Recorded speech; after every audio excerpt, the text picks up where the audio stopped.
Show us your big ones.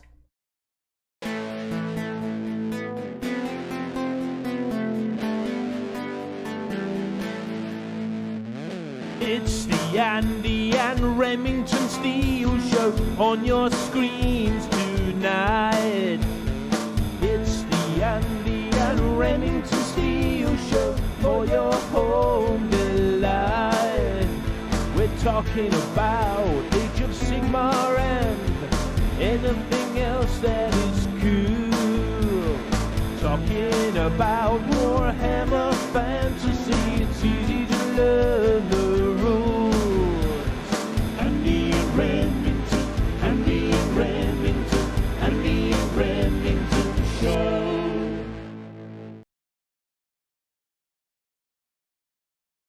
Welcome one and all. It's time, once again, for the Andy and Rem Show. This time, episode 130, and we're looking at big stuff. I'm joined, as you can see, right now, by Mr. Remington. Hello there. Hello! Great to see everybody. All 6 people watching. Now there's 10 people. Click the like button. Let's get that YouTube algorithm rocking and rolling. Indeed. Let's get it rocking and rolling. How many likes have we got so far? 6. Not 8. enough. 8. That's amazing. 8. Yeah! Nice. Going through the roof. Got plenty of people in the chat right now, which is nice. So, big stuff. The gargants hit the streets, or if they haven't hit the streets yet, they've certainly hit our hearts, minds, and souls. If they haven't hit our bodies yet. So I thought, why don't we look at all the previous big stuff that everyone has had? What do you think about that? I like that. I don't have much big stuff left. I've sold it, but I've put in what I could for now. But I will have some more big stuff coming soon. Big? I Spicy? might just buy that big giant for myself. I know. Has it hit people's wallets yet? That's the other question. And of course, Andy, the big question today's show, for the finale of Forest of Rem, what will happen? Well, yes, Remington is going to have his final showdown with Remington the Ever-Chosen later tonight. And is Remington going to reign supreme, or is he going to be crushed like the pitiful mortal that he is? Never! Okay, let's dive straight into the first thing you'll see here. Sons of Behemots. How very dare you! My pronunciation has been proven to be correct by GW's social media team, as they've put together this post with promotional Behemots, which you know... I think there's a... No, it's Behemoth. Sons of Behemoth. But they're not giving you Sons of Behemots, they're giving you Sons of Behemoth. 4 coasters. Is that not the clearest indication of the pronunciation that you've ever seen in your life? It could be Behemoth. Behemoth. I think you're clutching at straws that you could use to drink the beverages through that you've seated on your beer mats. Now, the other question, how collectible are these Behemots Mats, do you think? Well, are these already an existing product that they're just giving away with this? I'm sure I've seen them pictures before. Maybe it was in Bugman's bar that I saw some of that. I'm not sure. Is it just card or is it plastic? I don't know. They look kind of cool though. Card, plastic, chicken, hen, who knows? But they do look cool, and is that enough to make you take the plunge for a gargant? I don't know. Maybe if they threw the War Scroll cards in for free, that would be a decent deal, wouldn't it? But they're not. They're separate. I think there's like 5 cards in the pack. 6 cards or something. We've got some more spice to go through in a minute, but I think you'll agree I'm right, as proven right here. So, next. 1 for Remington. Score 1 for Team Remington. We've got... Is this another all-time high for Games Workshop's share price, turning you one step closer into a millionaire. Oh, you betcha it is. Now, that's the 3-month chart. So you can see there's been some ups and downs, but generally it's going up. I don't know what degree it's going up by, but it's looking good for Remington. He's 72% up as of today. Yesterday, it hit an all-time high of £108 per share. And I first bought my shares when they were £60. So you can see that I'm doing something right for Remington Industries. Certainly are. Well, I don't think we need to say much about that. Where can it go, though, Andy? Do you think it's just going to keep going up? What do you think? What do people think? It will hit a ceiling at some point. It's just whether Remington gets off the train before this train crashes into the tunnel of sunken pricing. Well, I mean, to get things in a little more perspective, when did we start our first Andy and Rem show official? Can you tell me the year or even the month? It would have been 2015, the summer of. Pretty sure. Now, what if I was to tell you that in the summer of 2015, Games Workshop shares were £5 a share? Well, I think we know who to blame for that, don't we? The So skyrocketing share prices coinciding with the trajectory of this show. So basically, it's gone up by 2,000% in 5 years. Now, that's what I call a tasty investment. Now, you didn't exactly get on the ground floor, though, did you? It was No, I already a didn't. good few floors up before you jumped on. I didn't know about shares back then. I thought that was just the realm of the rich and wealthy. I thought that was out of my reach. And yet, here I am today, standing on the shoulder of giants. Standing on the shoulders of gargants. So, next. Hero Quest. So, we looked at this a couple of weeks ago, but a little brief update. So, you'll see here that it's obviously well funded, past the 2 million. And I believe that they've actually unlocked worldwide distribution now. Oh, because I was going to say, last time we talked about this, it was only available in the Americas. Yes, I believe that is correct, which I find a really bizarre thing to unlock. I don't know how you feel about it, but to me, when I back a Kickstarter or some other kind of crowdfunding project, when it reaches a stretch goal, I feel like that's going to be something that rewards me, the backer, not some other person. So I'm not sure whether the people who backed it specifically to reach that point, when they see that stretch goal come in, it's now available to someone else. You don't get anything else, but they can now buy it too. Yeah. It's a strange one. I watched Warhammer Weekly, and Vince went on a huge rant about this. He didn't. I mean, they like the miniatures. They obviously love the game, but they weren't happy about the fact that it was a Kickstarter and they've not even made the game yet. And it's one of the biggest games companies in the world. Way bigger than Games Workshop. It's almost the equivalent of Games Workshop doing a Kickstarter, isn't it? I mean, yeah, you don't need these companies that clearly can release their own products routinely don't need to be using Kickstarter, but it's obviously they're not using Kickstarter exactly, but they've got their own crowdfunding setup here. It's clearly a promotional tool. And I mean, the fact that they crowdfunded it, to me, tells me they weren't sure about it. I don't know. I think everything is so coldly calculated in this day and age. I think maybe you're giving them too much credit there. I think they knew exactly how much this was going to fund. Well, you've played Hero Quest, haven't you, Andy? Yes. When I was but a wee lad, and then my parents destroyed my copy of Hero Quest because it was in the attic and the board got a bit wet. So they threw away all of it, including the plastic. And it tainted you forever, didn't it? You're still, somewhere inside of you, still searching for that Hero Quest box. Well, I was inside tainted you. long before they threw away Hero Quest, but it didn't help matters one bit. How does it compare to Silver Tower? Well, how does it compare to any modern game? It's kind of unfair. It's not really good, shall we say. The gameplay is very old school, very simple, but simple yet also slightly more complicated than it should be, because it's old and that's how games were. Is it made for lesser minds now? I think there are games nowadays that are designed for much more advanced minds than Hero Quest.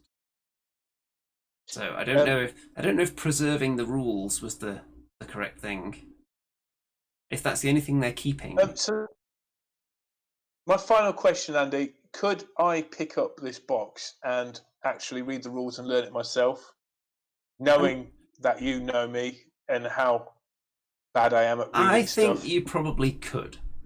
You might get a couple of things wrong, but I think you could probably learn it. It's simple enough. But the rules, at least in my mind, from what I've seen of the community, were the least popular aspect of it.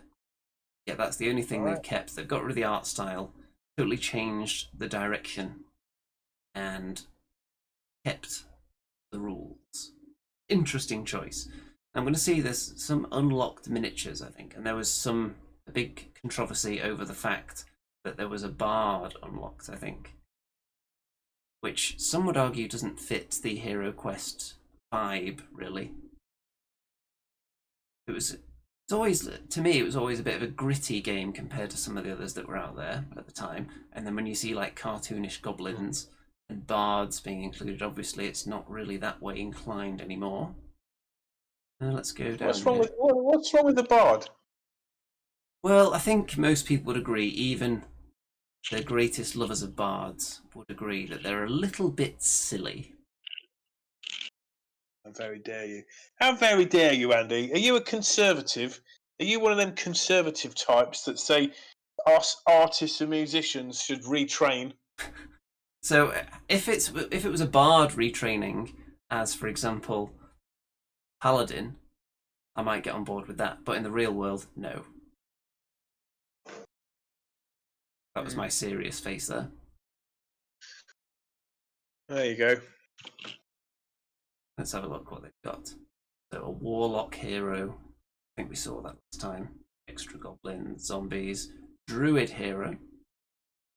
Okay, druid. Oh, I like druid. Mummies. There's the bard. It's a bard orc as well, which people found strange. Oh, that's awful. A bard orc. Orc's coming. Jesus Christ. Yeah, that's just ruined it for me. So after all that, the fact that it's an orc is now enough to totally put you off. That's gone, man. It's gone. That's terrible. What's the bard of a best singer? I mean,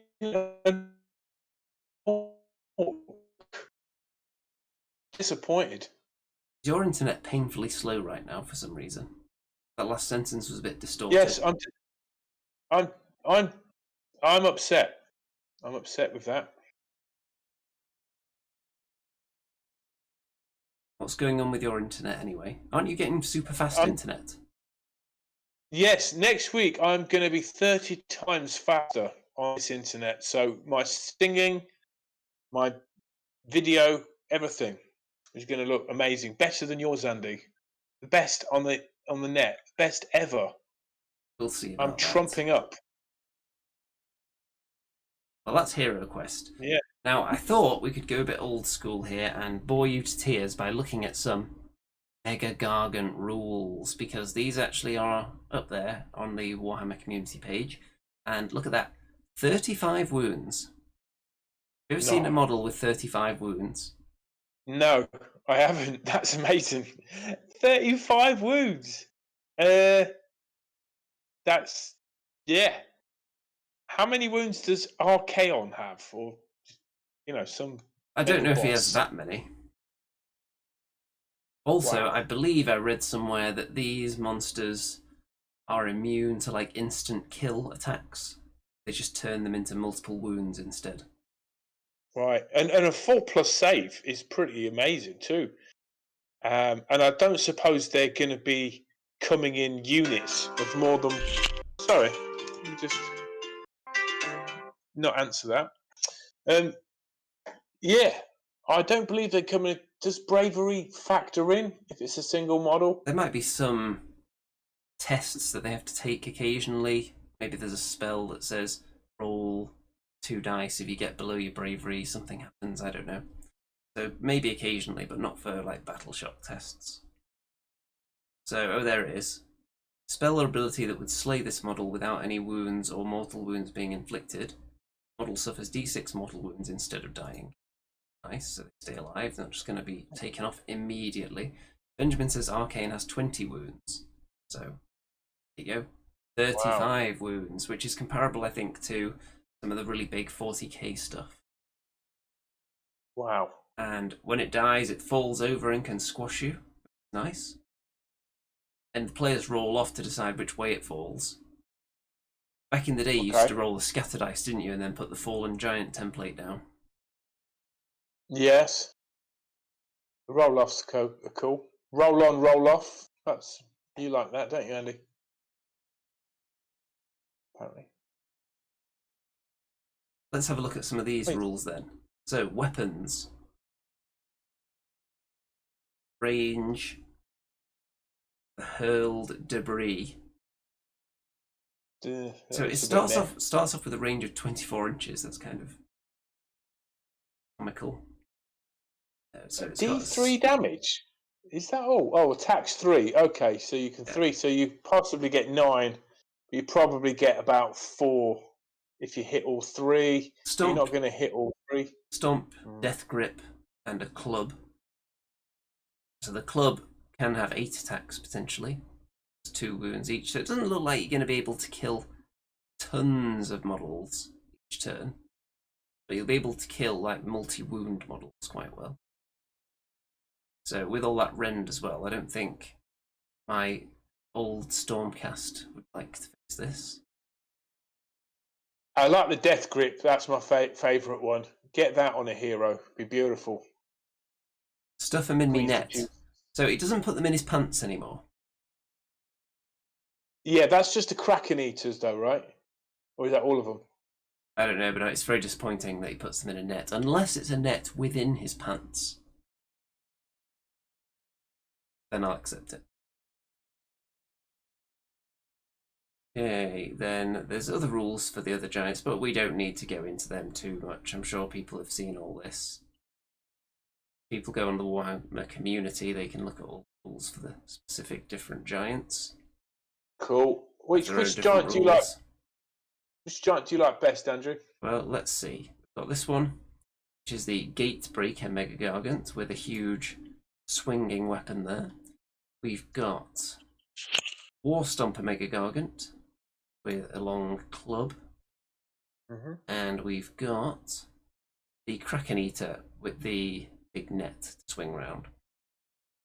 I like bits of all of them myself. Yeah. I like the Kraken Eater, but I like the War Stomper's head better. Yeah, I think he's got the best facial hair, definitely. Is he the only one with facial hair? Oh no, that one's got a little tiny beard there. This one, good beard. This one, I like the hand holding the people there. I think that's nice.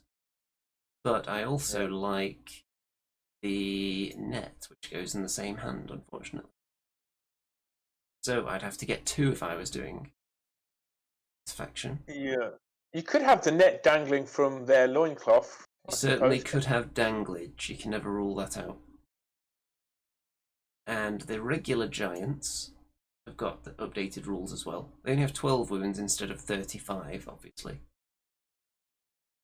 Stomping charge, chuck rocks.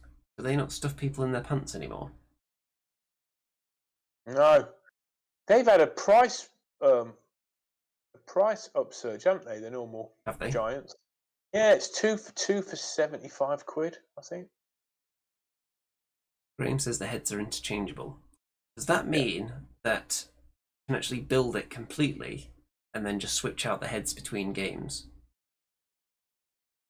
Like there are no shared parts for the head. That would be quite interesting. Right. That'd Cool, be fun. man. Yeah. So keep the I chat like it. rolling in.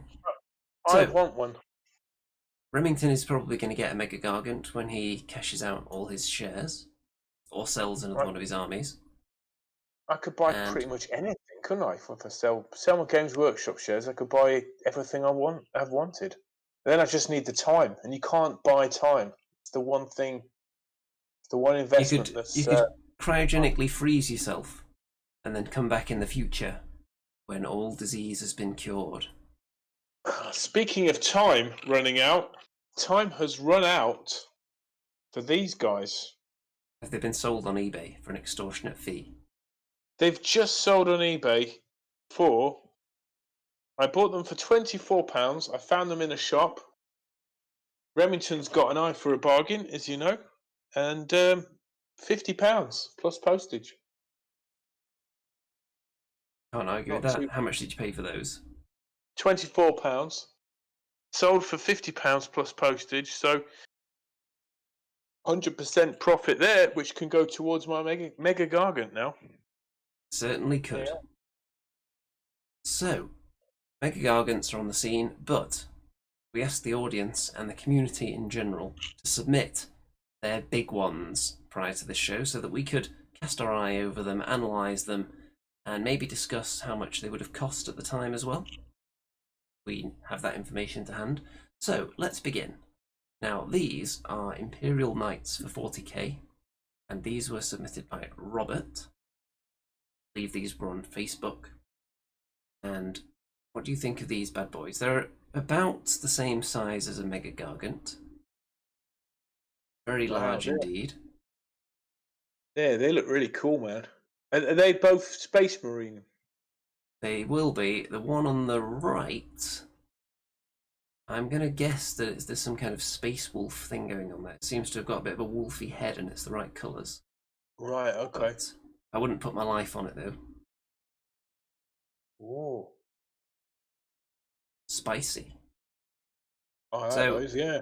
These things are actually cheaper than a Mega Gargant, I'm pretty sure. Wow. I believe they're a little bit cheaper. Okay, next. This is from Graham, and this is obviously a giant. I'm not sure which manufacturer this is, but Graham is in the chat right now, so he could tell us who this is from and how much it costs. That would be nice info. Wow. As well, if you've got the height for it as well, that would be nice. Oh, I love that giant. I've never seen that one before. Love it. Swinging an anchor around. Very spicy. Yeah, he looks really very piratey. I like him. Quite piratey indeed.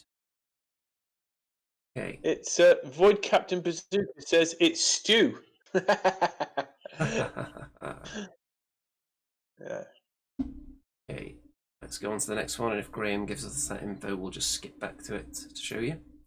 This is from Akami, and this is clearly the foulest of all of Nergal's children.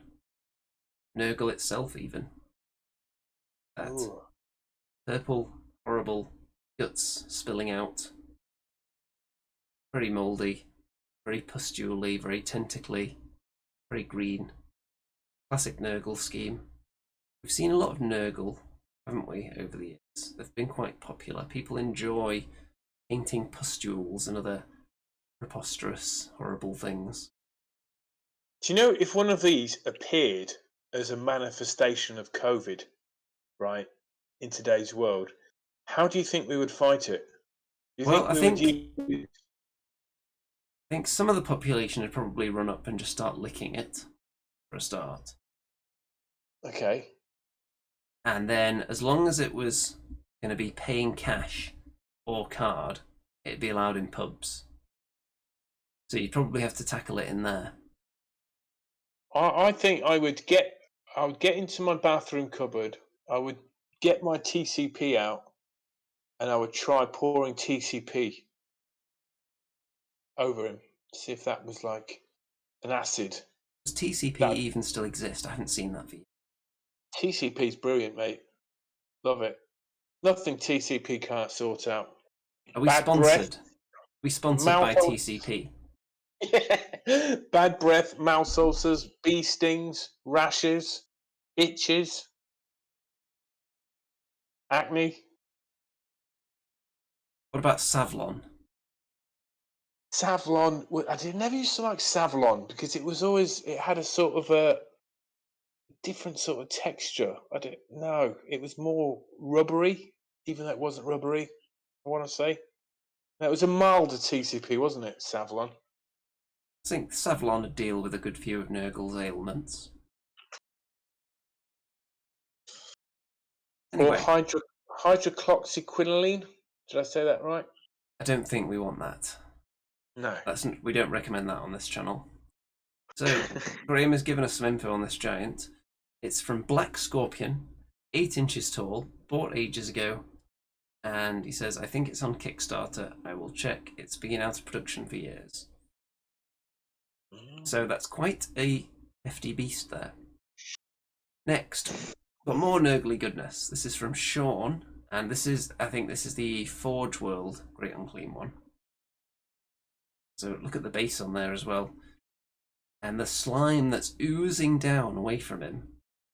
And the Nerglings are playing, like frolicking in the slime puddles. Ooh. I love those antlers, though. The antlers look great. Quite ghastly. So Graham says that giant is £90. Okay. Cheaper than a Mega Gargant. Wonder if it's as big. Good to know. Is it 120 millimeters, is it? The Mega Gargant? I don't recall right now. Something like that. So there's a Great Unclean one. Did we say who that was from? Yeah, we did. So this is from Andrew, not me. A different one. This is more Nergal, and this is the Glotkin, isn't it? Yeah, these guys are great. The Glotkin end time story was a particular favourite of mine, where these guys first appeared. The Brothers Glot. You do like a pustule, don't you? Yeah, these guys are badass, man. And this is Yeah, a nice paint job. Yeah, it's terrific. Nice. The way it fades from the kind of horrible infected red parts to the green, which isn't any less foul looking, but very nice. This next one is from Stu. And, whoa, we don't want to go in that close. Give everyone nightmares. I remember this guy. This guy is great. I've got very fond memories of destroying him with my handgunners and fire wizard. Sorry, Stu. Handgunners Witch armed Hunter. with Savlon bullets. That's right. But if it wasn't for them, this guy would have totally just battered our army with his slime and sheer weight. These guys are really hard to get rid of on the battlefield, aren't they, Nergal? Hard to get rid of on the battlefield, and can you imagine trying to actually destroy one with your bare hands as well? Just the I model. don't know. Your hands would just go mush into their bellies, wouldn't it? It would just be. But even destroying the model, though, it would be difficult. It's just a big blob. It's just a big ball of haggis, really, isn't it? It's haggis. You stumbled across something here. The Nergal is actually the god of haggis. It's green haggis. Next one. Now this is a bit tiny. Let's enlarge this one. This is from Dave. And this is another Glotkin. But it looks like there's kind of a playful Nergal garden on his back. Nerglings having a little dance. It's almost like the Hobbit village up there, but for Nerglings. That's beautiful, man. The garden looks pretty. It's in good shape, really, isn't it? They're not really having too bad an effect on that garden. You know what I want to see? I want to see. Let's go in closer. I want a pair of human legs to be sticking out the centre of this mouth arm. I think that would be quite funny. I'm sure Remy. Now, this is one of mine. So we're looking at my big models, and then we've got Remington's. So this is my Mortis engine. And it hasn't seen battle that many times as a Mortis engine, it has to be said. But once or twice it has. I've used it in some Kings of War games as like unit filler in cavalry. But this was one of the models I really liked. And it took me a while to get around to painting it. I remember it being sat on my airbrush station for about a year before I finally did something with it. And it's got a bit of You mean that's finished? It doesn't look finished to me, Andy. It's like you base coated it. You can't really see the subtle shading and the fade of the colour from this angle, I'm afraid. Do you know what, Andy? I always thought the witches look better than the Mortis engine. The Coven Throne. Yeah, I like that Coven Throne.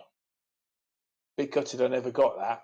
I always thought that was cool as well, but I thought the Mortis engine was pretty sweet in the rules, and I wanted to actually use it on the table. But yeah, didn't get much use out of it. Next, Star Drake. Now, you can't argue with the Star Drake. You can, but it'll probably bite your face off. Yeah, don't attack these guys with a mob of night goblins. They're completely useless. And they will die, as I found. They probably will. So this was the first dragon-type miniature that I ever painted to completion. I did have the Hag the Slaughter, the 90s version of the day, but I never actually finished that model. So this is the first large dragon-y thing that I actually completed. I was very proud of it as well. Yeah, you should be. I think this was a turning point in your painting, Andy. This is where I think you just I don't know, you struck gold. Struck Stormcast gold. Yeah. Nice colour scheme. Purple and black and gold. I like it.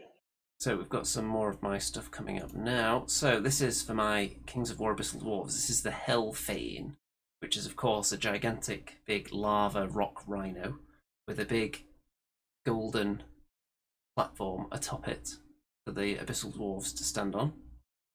Have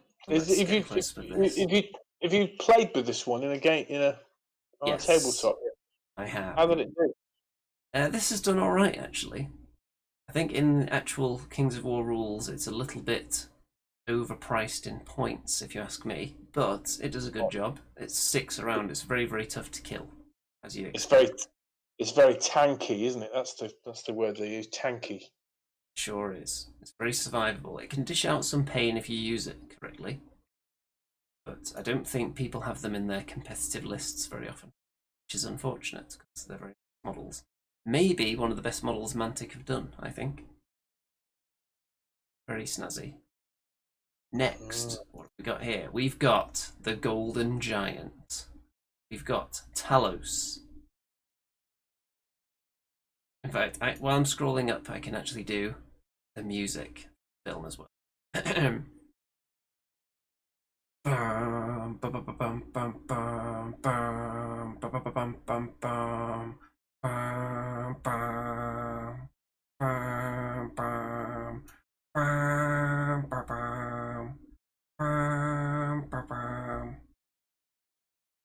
That was good, wasn't it? That is brilliant. That model's great, man. That brings back so many memories, and it's like spot on. It's exactly like the one in Jason and the Argonauts, isn't it? The only difference is this one's a bit more gold because I was using it with my Stormcast Eternals. But look at those nipples there. This is, of course, an action figure. And by action, I mean it can just about, like, do that with its arm. Like, that's the limit of the action you can get out of it. It looks pretty metally, though, doesn't it? You've done a good job there. I do like how it turned out. Obviously, it's not crazily detailed, but it's quite textured and knobbly, so you have got something to work with. The sword was a bit bendy, so I had to pin that to keep it straightened. Now, the question we're all asking, if you've seen the film, has it got the thing on the foot or the ankle? It does actually. You can't see it in this angle, probably, but it does have it. I've got other pictures of this thing where you can see it. Okay, next. This is my ancient winged half-breed for my Abyssal Dwarves. This is kind of based on the...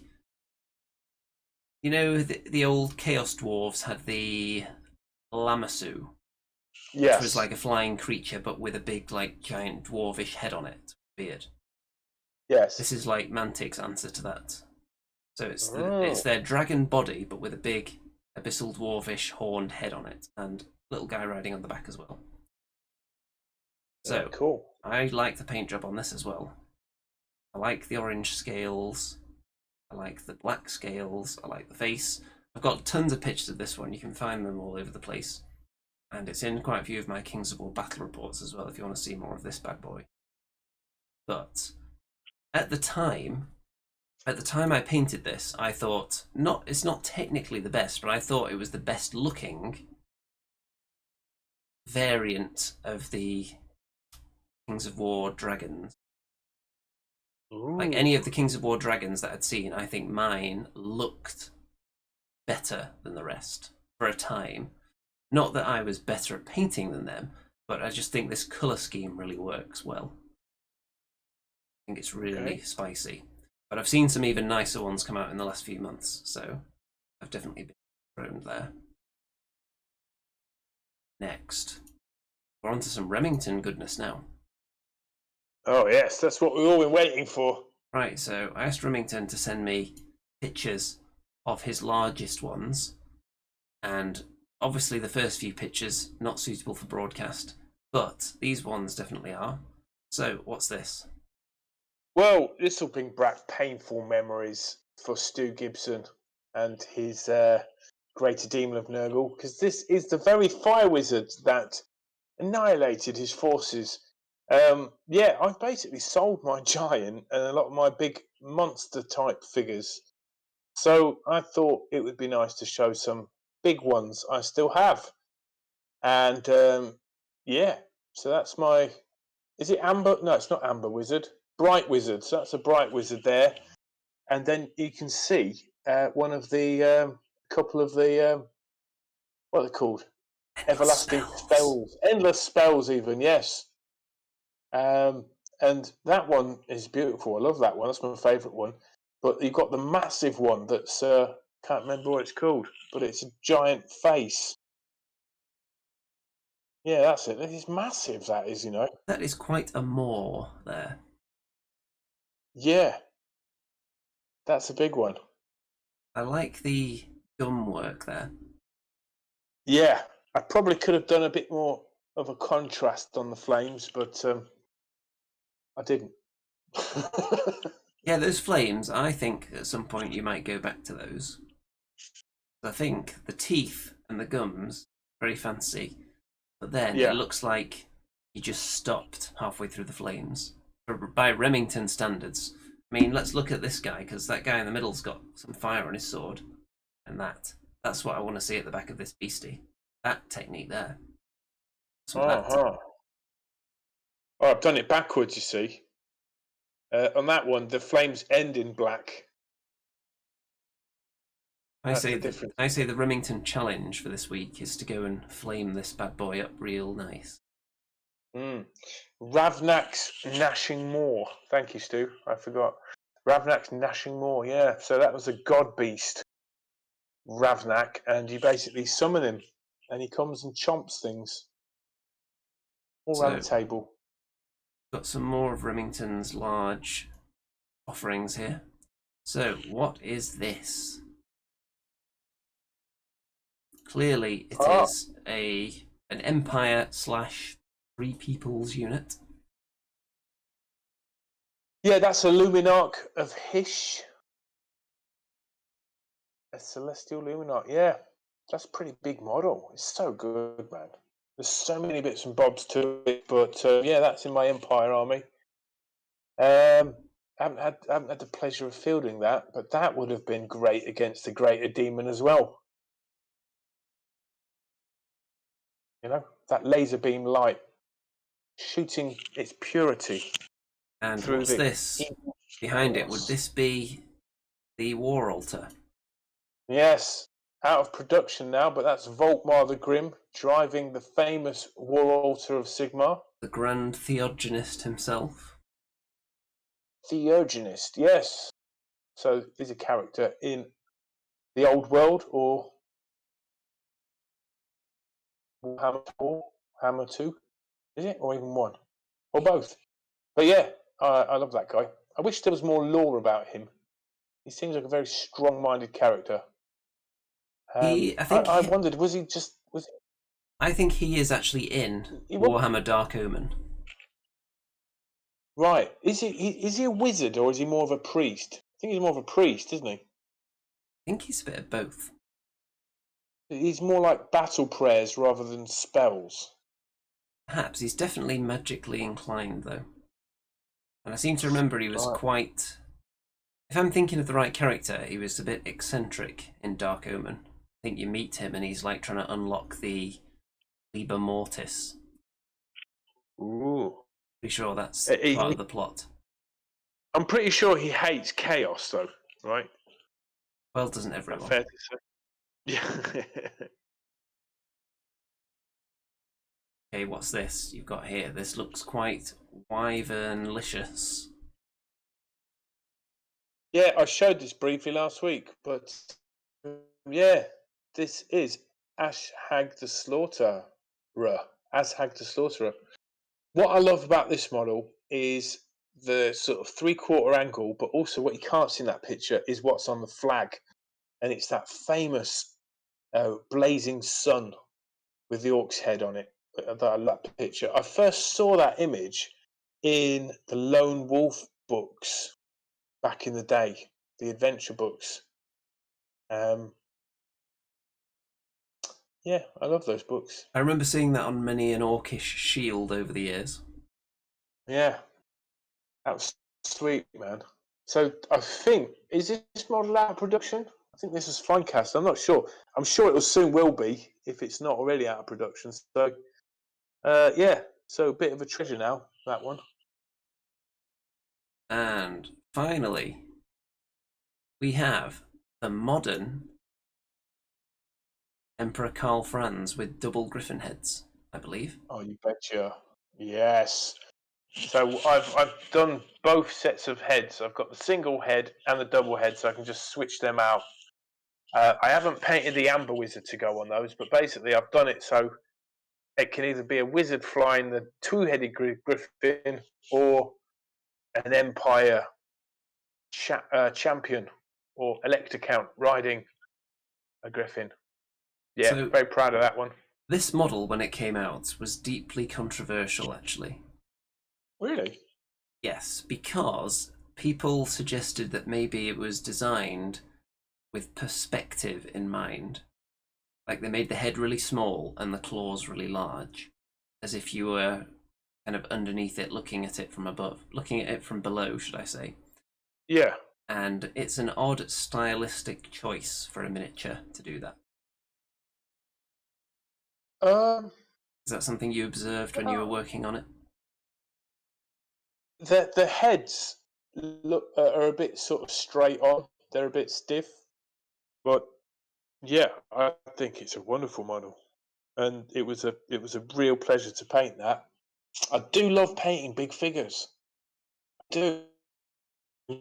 Look, I'm painting at the minute the last figure in Warhammer Beastgrave, the witch elf one, and the Necromunda Clan Eshin. Conceptually, I love them, but they're really small and fiddly to paint, you know. So it's always a pleasure when you get to paint a big model because you can really do stuff.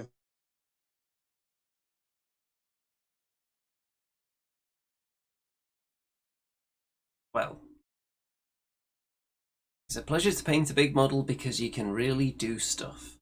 Those are Remington's last words. I don't think I could have put it any better. He died as he lived. I wonder how long he's going to sit still there before he disappears. Oh, he's back. There we go. Very dare you. Welcome back. Hello. Yeah, do you think I should have my own painting channel? When you Got get your away new with internet, word. you should. Yes, I'm going to get some better internet in just a few days. It's going to be 40 times faster. 40 times faster than what? So there. 40 times faster than the one I've currently got. So it's just going to be like unbelievable. And we're just going to have the best streaming service ever. Top notch. So stick Now, around. how much did Stick this? around. How much did this Carl Franz cost when you bought it? I actually bought it from Warhammer World. So I paid full whack for it. I think it was £33 I paid for it. Full whack is £33. Those were the days. It was. So let's just whiz back. So as Hag the Slaughterer, how much was he? That was retailing at something like £55. It was fine There cast, or wasn't it? thereabouts. So yeah. Yeah, I got that on eBay for under 35 quid. I want to say, And unpainted these, and unwanted and unloved. the Luminarch, this isn't it? And that was how much was that? About 30, 35? Yeah, but I got a deal on that. I bought that in.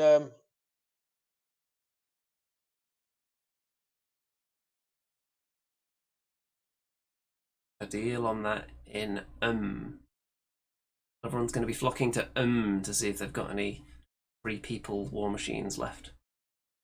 So while we're waiting for Remington to emerge again, let's have a look at the price for some of these. So this Mantic Beastie, big flying creature. I think this is about, how much did I pay for this? Can't remember if I got this one on eBay or from a retailer, but it was somewhere in the region of about 25, I think, this big creature. Then the Golden Giant, who is of course more of an action figure, I think he was about £28. Then the Hellfane. In fact, I can tell you how much the Hellfane is right now. I'll just bring up the page. Let's see. Mantic Hellfane. It's a pretty new one. And I can tell you, I did actually pay for the Hellfane as well. Not like some of the other stuff that I've had from Mantic that they just sent to me for promotional purposes. So the Hellfane actually costs £50 if you buy it direct from Mantic. So if you go with one of the other retailers, you can obviously shave a little bit off that. So one of their more expensive models, but it is a big chunk. It is new and fancy. So I recommend it. Then the Star Drake, I'm pretty sure I paid about £85 for that because I got that through another retailer that was reduced price compared to GW. I think with Games Workshop it's about 95, something like that. Then Mortis Engine. I'm pretty sure this cost me about £30 at the time. 35 maybe, something like that. Somewhere around there. And things like the Glockkin. What do they cost? About £75, 80? Somewhere around there, isn't it? Yeah, that's the kind of model that's just going to take you like a year to paint, isn't it, that one? By the way, Void Captain Bazooka says, is the world ready for super fast Rem? Never. Never. You watch our subscribers and weekly viewers just go through the roof.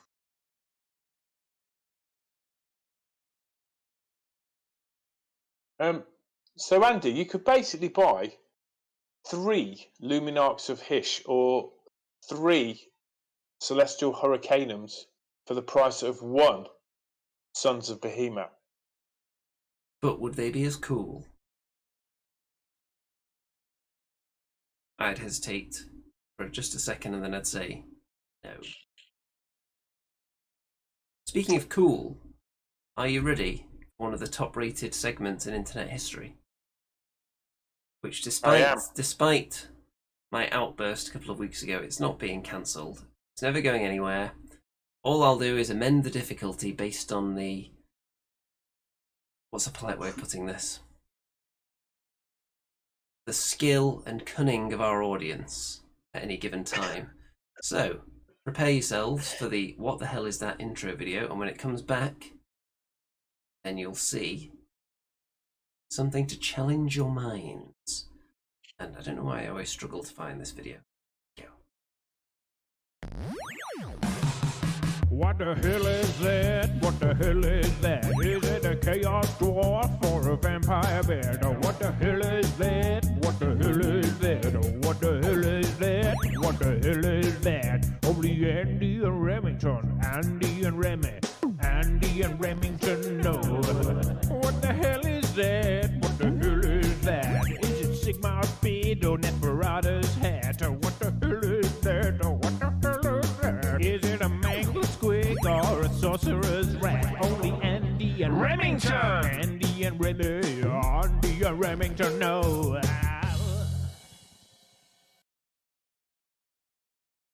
There you go. Wrap your eyeballs around that. So, who is, not the eye, the whole eye, who is that tiny little dot right in the center of the eye? So what should we call this? Like the pupil of Sauron? Sauron. Yes. Oh, it's funny that I watched the Desolation of Smaug yesterday. It was really good. Better the second time. Well, controversial. Some people aren't fans of those. No, they were all right, man. I want to watch the last one again. But yeah, what are we looking at then? What's in the middle of the eye there? Yep. That What? looks like the egg at the end of 2000 AD A Space Odyssey, when the man becomes a little baby. Well, it's not. It is part of a body of a miniature. And I'm going to tell you right now that this miniature is not currently available on the Games Workshop website, although you would have been able to buy it from Games Workshop in years gone by. So that's the clue you're getting. And squint your eyes into the flaming eye. What do you see there? Tell me in the comments. And if you're right, you'll win internet respect and the acclaim of the masses. If you're incorrect, you'll earn only scorn and mockery and disdain. So Benjamin says, is it Grombrindle, the White Dwarf? No, it is not. Not again. I wouldn't do the same one 2 weeks in a row unless I was trying to catch you out by being delightfully devilish. Come on, folks. I want to see those guesses. Not getting too many of them, then I'm just going to start dropping more and more clues. Okay, I'll tell you. It's something that we may have looked at very recently.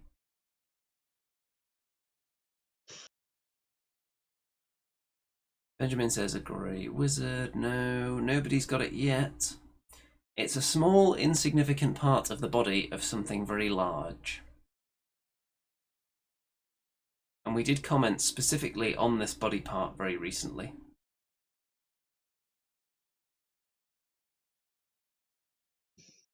It is not a Glotkin eye.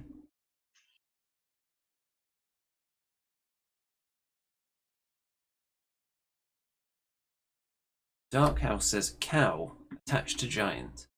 No, it's not a cow. You might be on the right track with a giant, though. You could tell me maybe which giant and what part it is.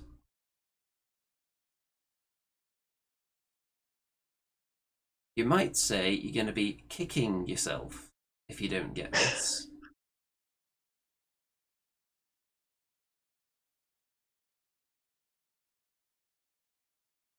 Benjamin says bone giant. It is not a bone giant. Afeared of monkeys. Somebody's danglage. It is not danglage. Darkhouse says lol giant's foot. If you think it's a giant's foot, you're going to have to be more specific than that, buddy. Raphael says, is it old marauder giant's goat eye? No. William says marauder giant's toe. There you go. It's about time. Somebody has got it. So let's show you the solution right now. Boom, there you go. It's his toenail. Look at that. Impressive. Focus your eyes on the toenail. Now back to that. There it is. Back to the toenail. Good work. And with that, it's time. And you may have heard earlier that this is actually the Forest of Rem finale. Forest of Rem Season 2 finale. I'm sure it'll be back at some point. I'm going to warn everybody. I'm going to warn Remington that you can't just be taking this episode lightly. As the master of this tale, as it has unravelled over the last few months, it's taken many twists and turns. However, Remington has always come out on top. Tonight, however, as Remington, our heroic bard, takes on Remington the Everchosen, we have a Remington on each side. So, there's no guarantee that our small, insignificant, mortal Remington is going to triumph. So if you've got any small children who are tuning in to see their heroic Remington with his hand raised at the end of this epic contest, then maybe you might want to watch it first and then kind of screen it for them, because it could be not exactly what you want. I'm going to tell you, if Remington doesn't make the right moves, he could very well find himself toast. And with that, it's time for the brand new studio version of the Forest of Rem theme. Are you ready for this? Why is Remington stifling laughter? I'm just so pleased that I managed to record this 5 minutes before the show, and you're going to actually hear me singing it without it just being interrupted by poor internet connection. Okay, so let's get the Forest of Rem logo up first. And go. So, brace yourselves. I'm going to mute both of us while it's playing, but we will just dance along, obviously. And it's going to be very exciting. Okay, here. In the forest of Rem, in the forest of Rem, where boys become men, in the forest of Rem, you decide where or when, in the forest of Rem. In the forest of Rem, in the forest of Rem, is it a chicken or is it a hen? With Andy as the DM in the forest of Rem.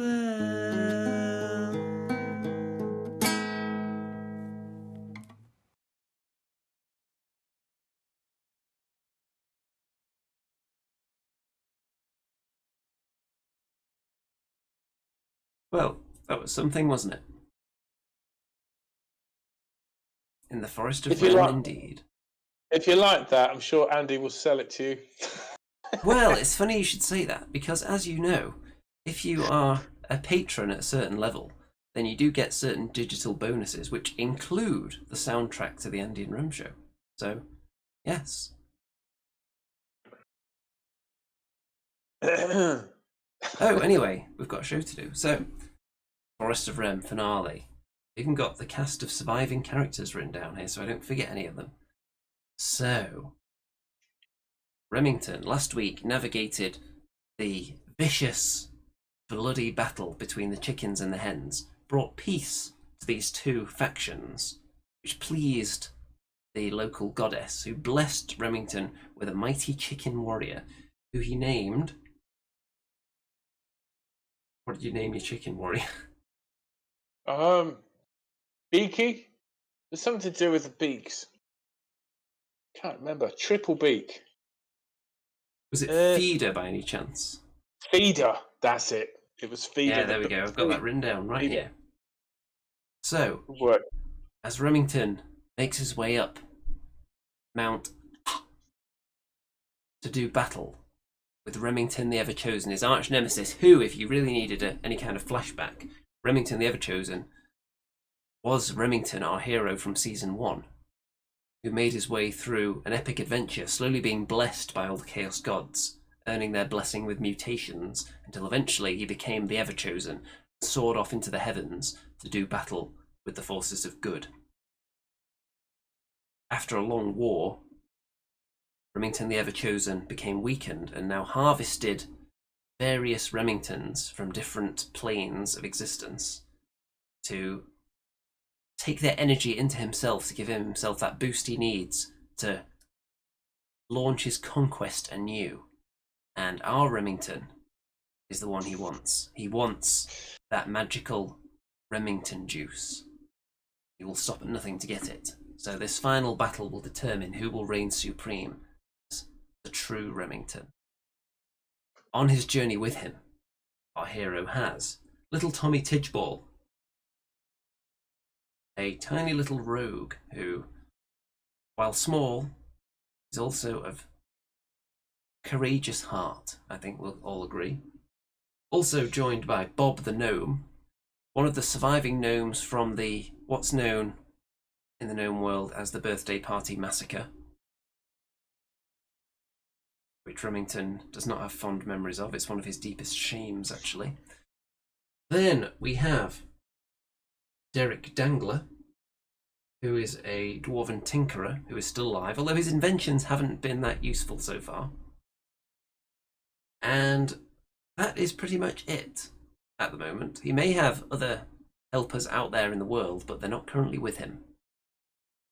So, who knows how this is going to go?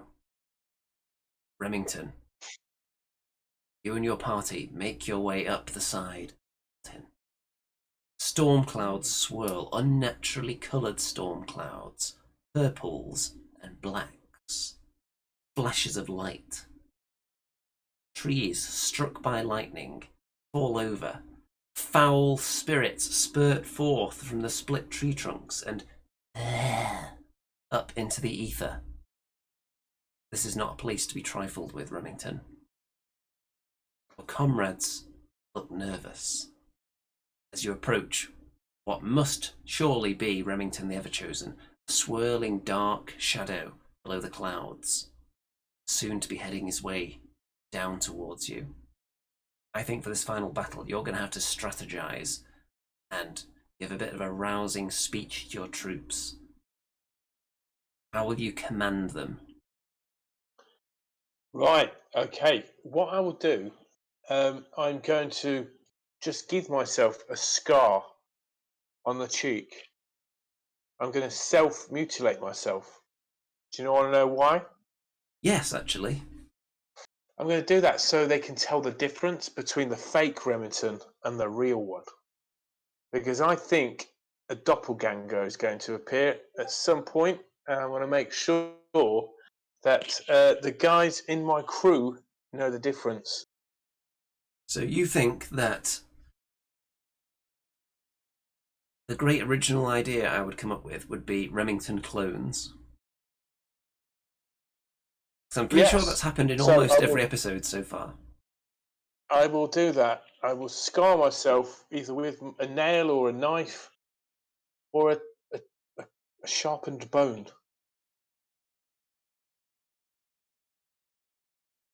Now, I do know that we don't have Stu on the show tonight, but he is in the audience, and I'm going to ask him because he is the voice of the haunted flesh puppet that resides on the end of one of your hands currently.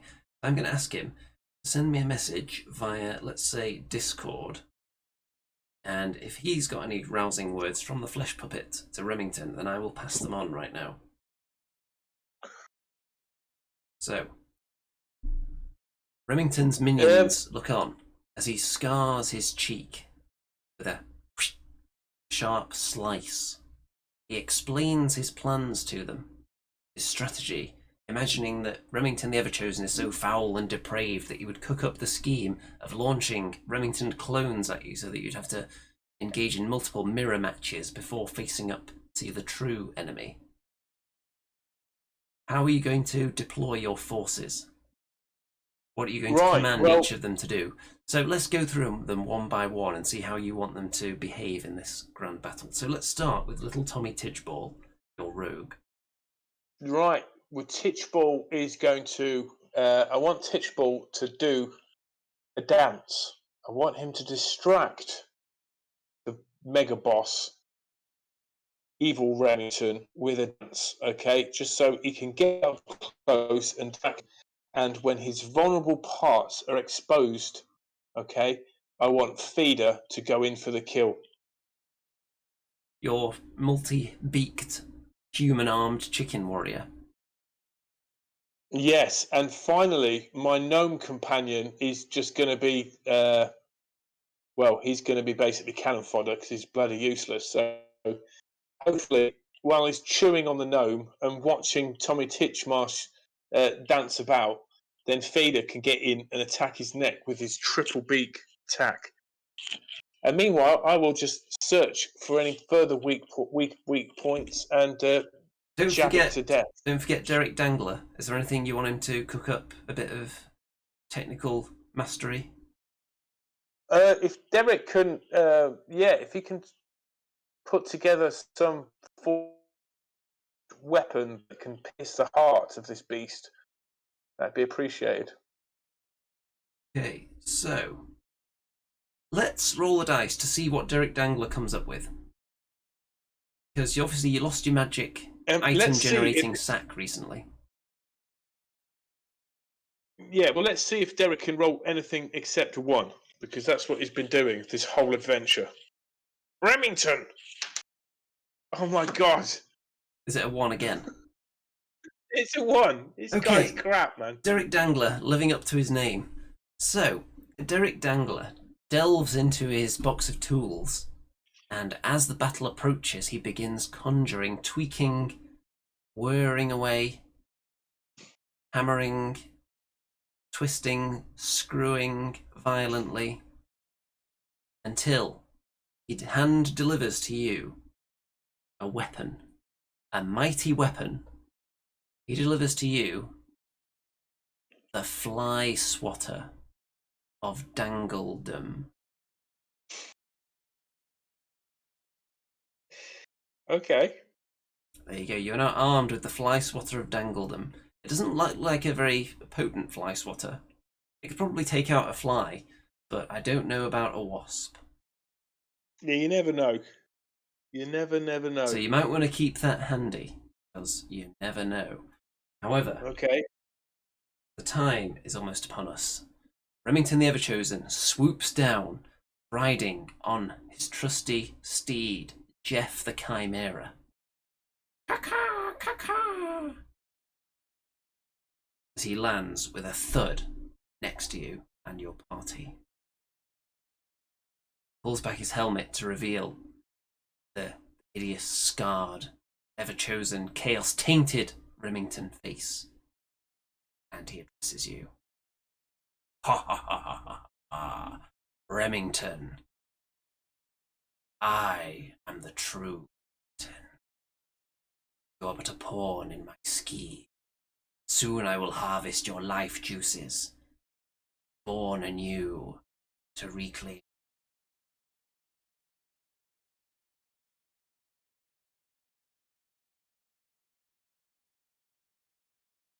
You may respond.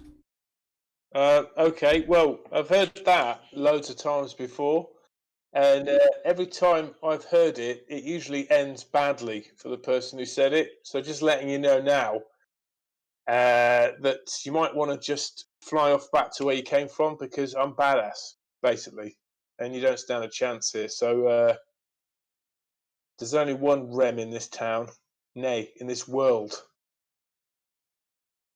And it's not you, Chief.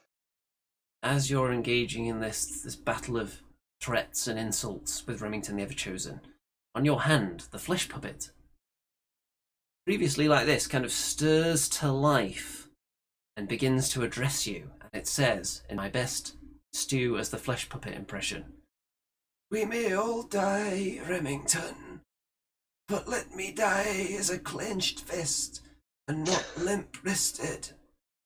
It firms up, clenches, ready to strike. You now have the power of the flesh puppet coursing through at least some of your veins, the ones on this arm at least.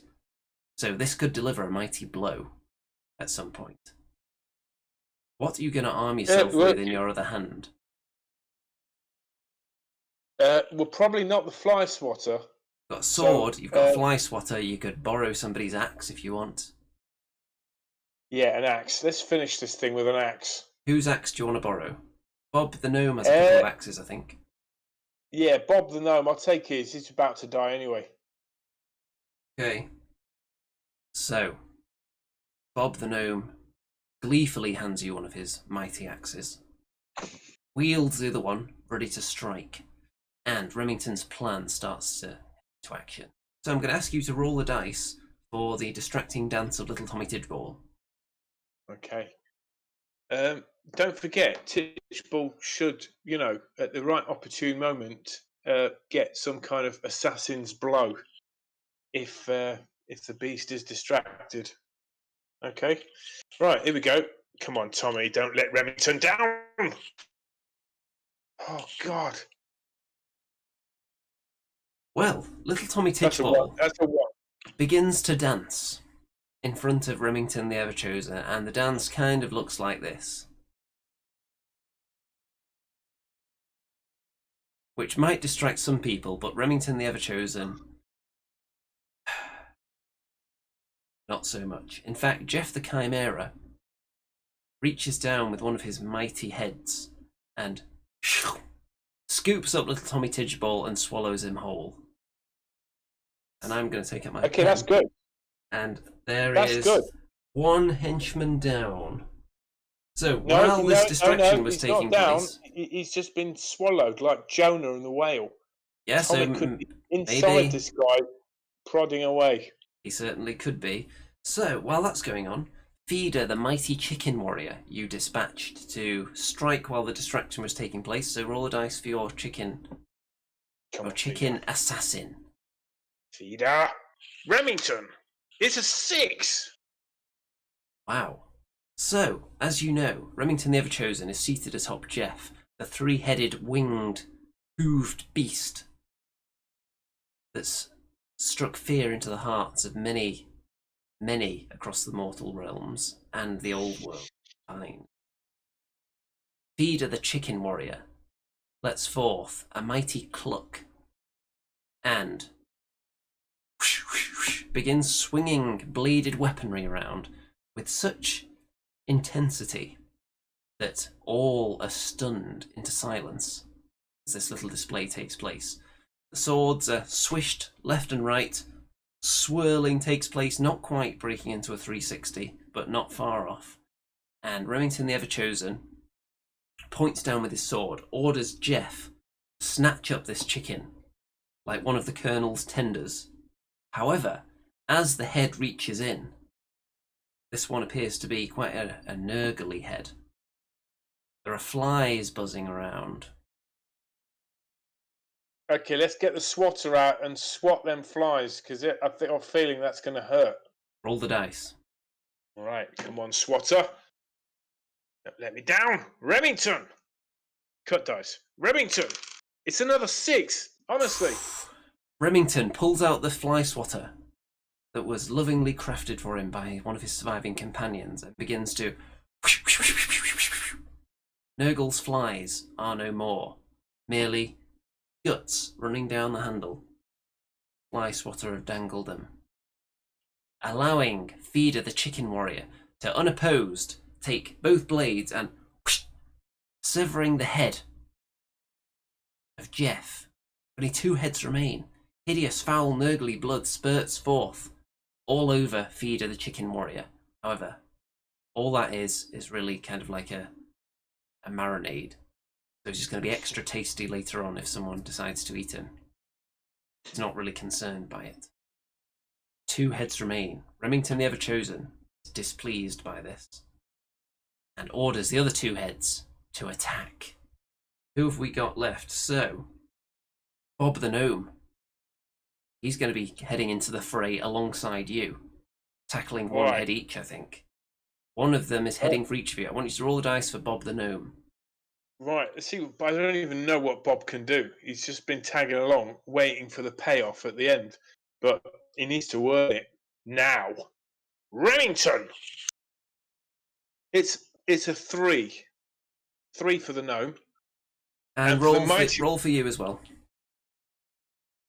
Roll for the mighty Remington and the flesh puppet fist. Remington! That's a 5. It's a 5, but I'm giving you +1 for the flesh puppet as well from the words of encouragement and the clinched nature of the flesh puppet. So, effectively a 6. Bob the gnome heads into battle with one of his axes, swinging it violently, but one of the heads just swats him aside and he smacks his head into a rock and he's down unconscious.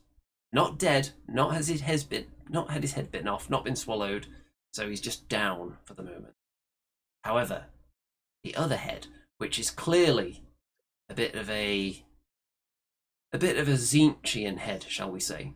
It's got a bit of like that beakage going on. Hecks down towards Remington.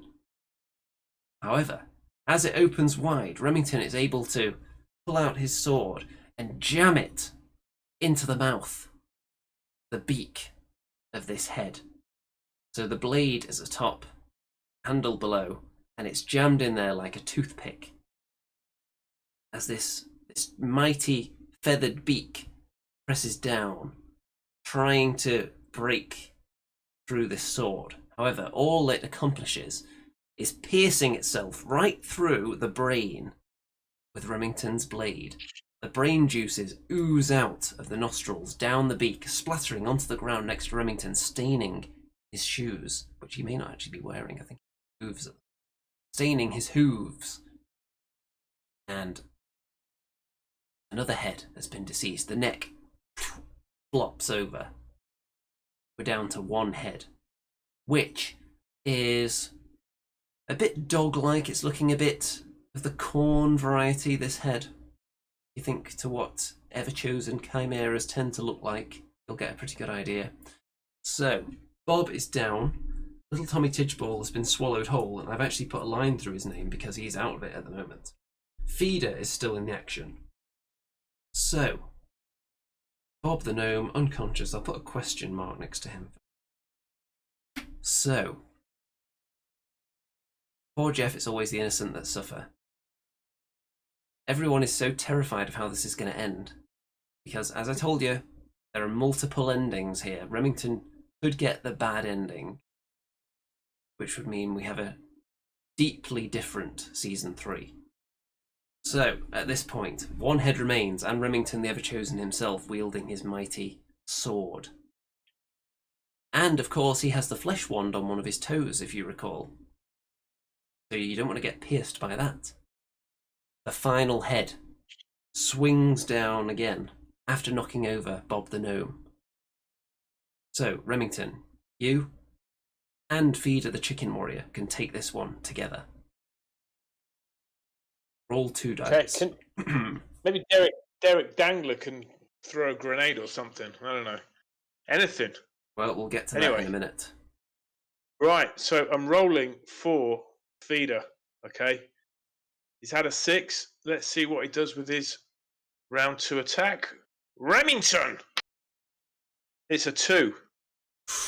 And roll for Remington. Remington! It's a 3. +1.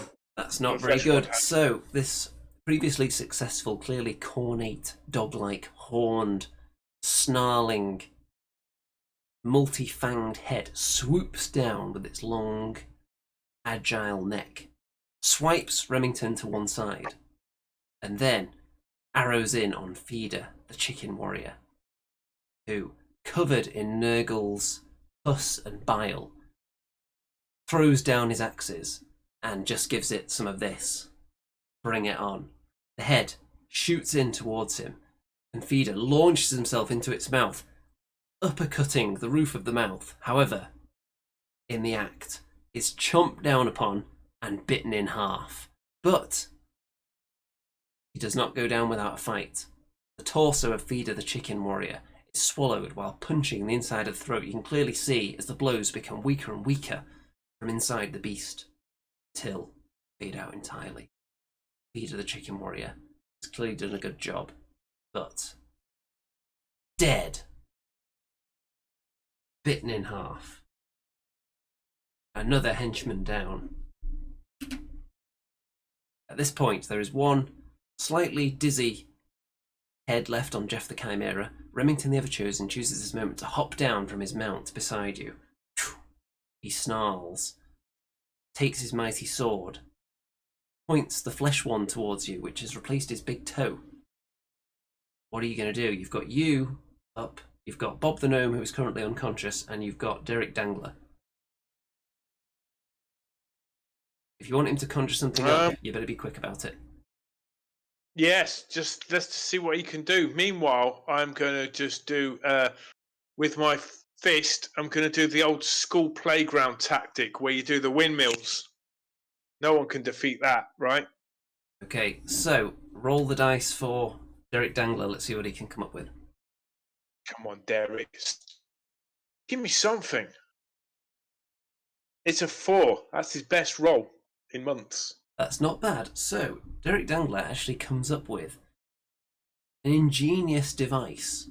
While not going to kill anyone, clearly, he has come up with, essentially, a rope.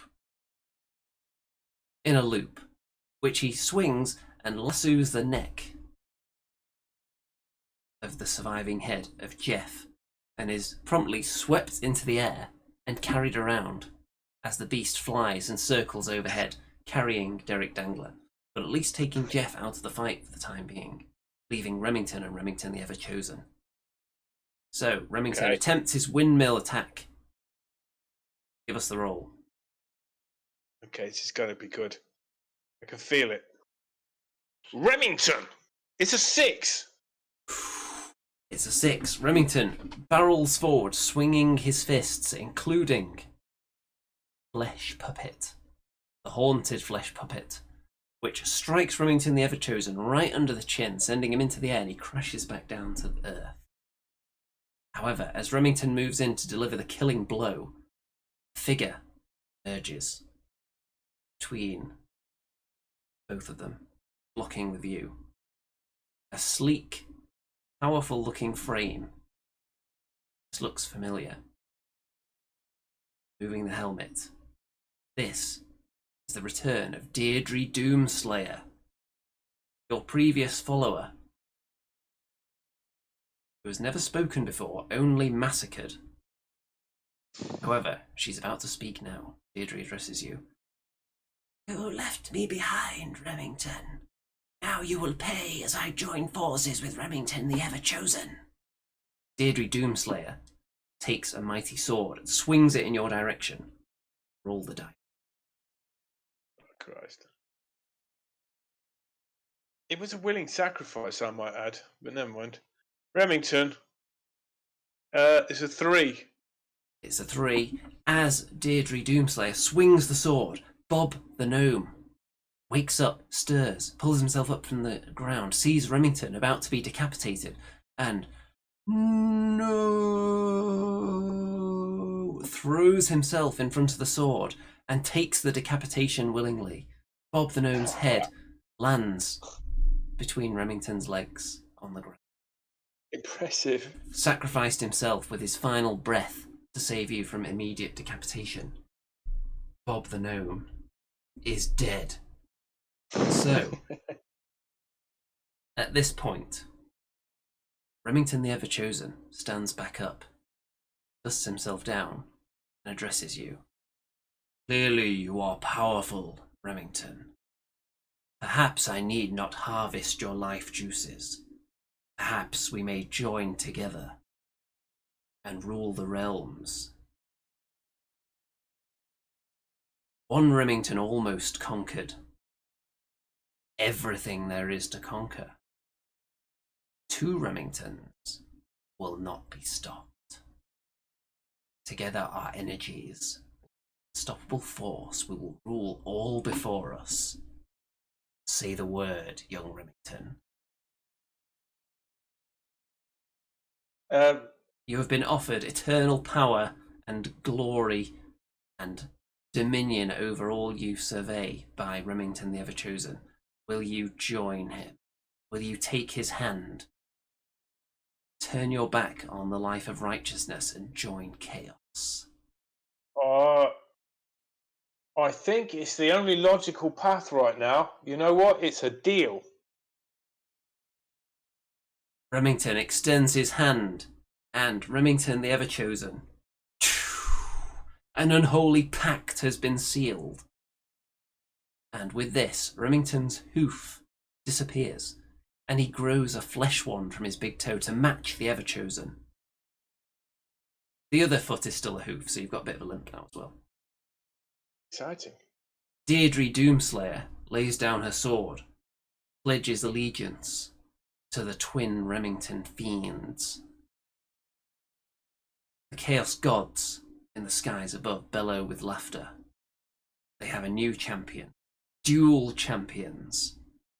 Remington the Ever-Chosen and Remington.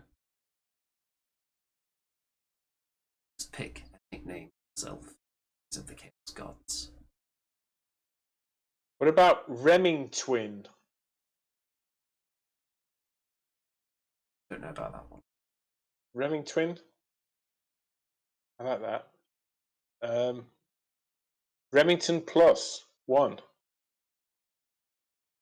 Remington plus 1. I don't know about that. I think we'll let the audience pick what Remington was known as throughout the realms as he took his place by the side of his descendant as they rampaged through the realms, spreading fear and destruction in their path, taking all the power, all the glory. But at what cost, Remington? At what cost? This journey does not end here. In the future, you will hear tale of more of the Remington. Several Remingtons are still out there, not yet harvested. Can one of them bring an end to this tide of madness? Does one of them even want to? Can anyone stand up to the Force?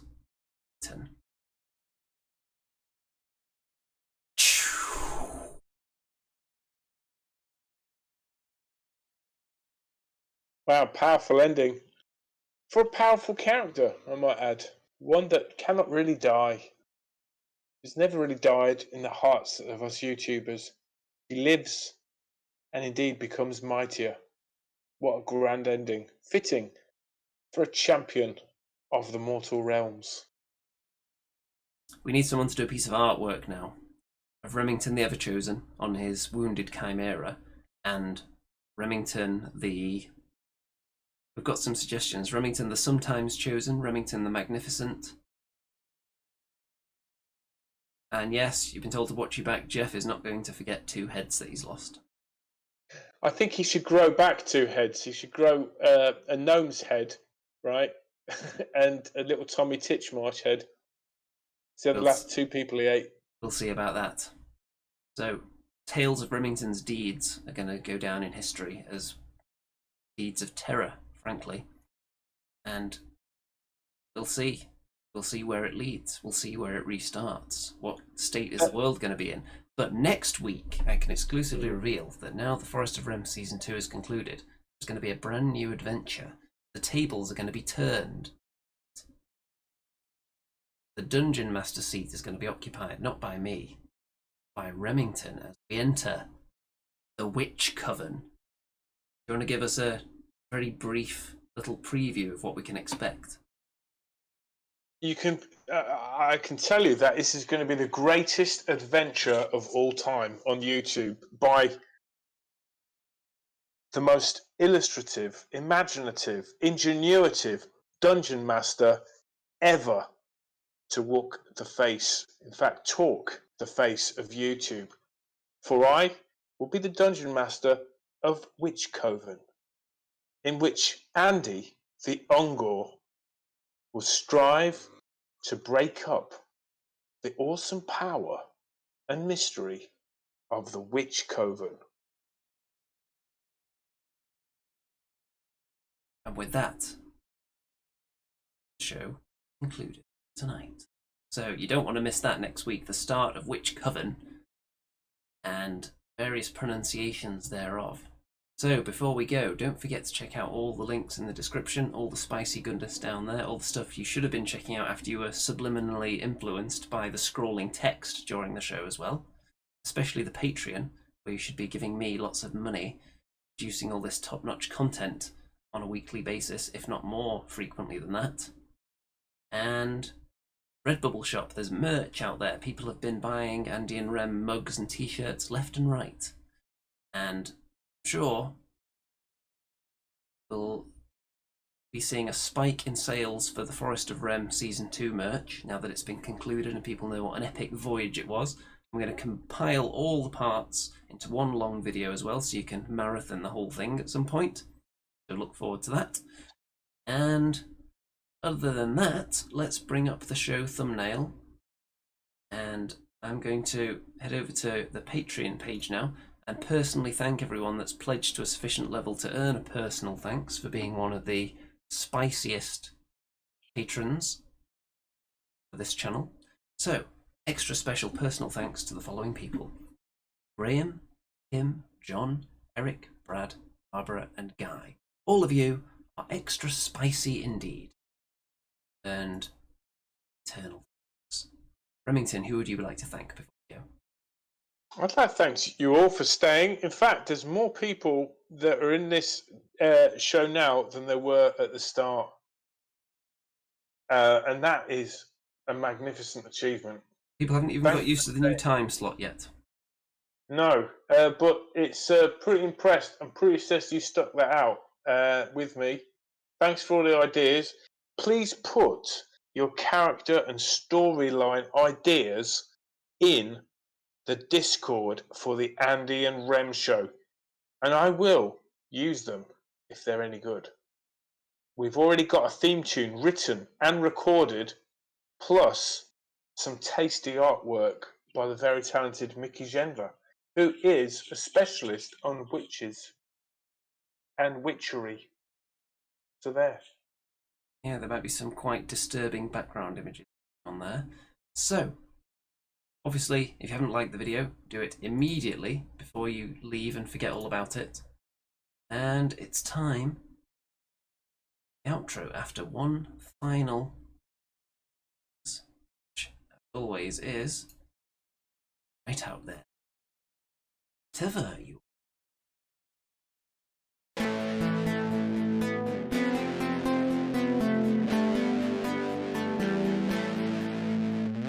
It's the Andy and Remington Steel Show on your screens tonight. It's the Andy and Remington Steel Show for your home delight.